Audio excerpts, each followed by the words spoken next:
آشیان گر میگذاری در بلندی ها گذار. آشیان گر میگذاری در بلندی ها گذار. در بلندی ها سر بلندی ما گذار.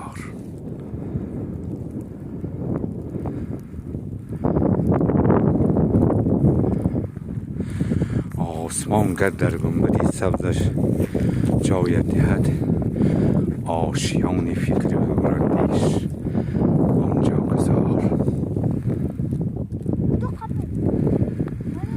خداوند همه ما را با همین قله های نیک برای برآمدن شجاعت فرماید و همه ما نصیب فرماید که همین خیلی با بلندی ها بریم، یا شهری بلند یا شهری عظیم یا کوهی بلند گفتند اولادان ما.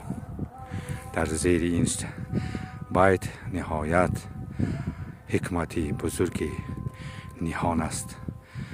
اگر به سرفهم روید نهایت یک معنی بزرگی در معنی شما پیدا می شود.